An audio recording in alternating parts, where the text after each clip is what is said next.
Welcome back! In this video you are going to learn how to write a formal letter politely in English.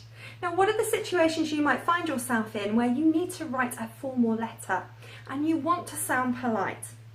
Well, it could be that you are making a request to your course tutor. It could be that you are making a complaint to your bank manager. It could be that you're writing a covering letter to go with your job application. Now, whatever the reason for your letter, the chances are it's an important one, so it's got to be formal. So here is my suggested format for your formal letter writing. You're going to have an opener, and in your opener you're going to address the person who is reading your letter.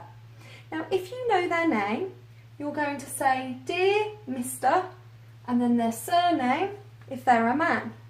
You're going to say, "Dear Mrs," and their surname if they're a woman. You're going to say, "Dear Miss," and their surname if they're not married.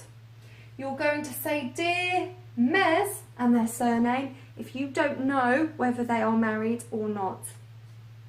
Now, if you don't know this person's surname, we're actually going to be even more formal, and we're going to say, "Dear Sir," if they're a man, "Dear Madam," if they're a lady, or "Dear Sir" or "Madam" if we're not sure whether they are a man or a woman that is receiving our letter. Then we're going to have our greeting. Now, how friendly the greeting is depends on how well you know the person. So if you know the person's name, you might say something along the lines of, "I hope you are well." If you don't know the person's name, you might say something along the lines of, "I trust all is well at," and then their company or organisation name. Then you're going to get straight to the main point. It's really important in formal letter writing that we get to the point as quickly as we can. So it might be, "I am writing to inform you." For example, I am writing to inform you that the product I purchased is broken. Or it could be, further to our conversation, "I am pleased to confirm." For example, following our conversation, I am pleased to confirm that you have a place on our course. Or it could be, "I am writing in response to your letter on." So for example, I am writing in response to your letter on the 1st of June 2017. Then once you've made your main point, you might need to give some more detail, particularly if you're making a complaint or a request. So when you give more detail, it might be, "I would be grateful if you could." So I would be grateful if you could provide me with a refund. That might be a request you make after making your complaint. Then we want a final sentence or paragraph, which could be along the lines of, "If you would like any further information, please let me know." And if you want a reply, it could be, "I look forward to hearing from you," because that signals that you're looking and waiting for a response from that person. Then you want to have something called a complimentary close. A complimentary close is so important for a formal letter because it signals that you are showing some respect and appreciation for the person who has received it. Now, if you don't know the person's name, you're going to write "Yours faithfully." And if you're in America, you might write "Yours truly."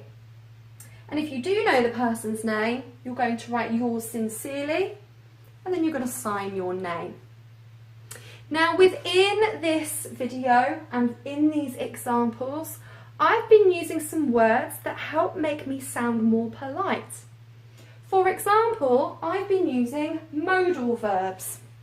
Examples of modal verbs are could, would, and should. Now look at the modal verbs that I have used. For example, "I would be grateful if you could." Okay? "If you would like any further information, please let me know." You will notice that I have used the word "please."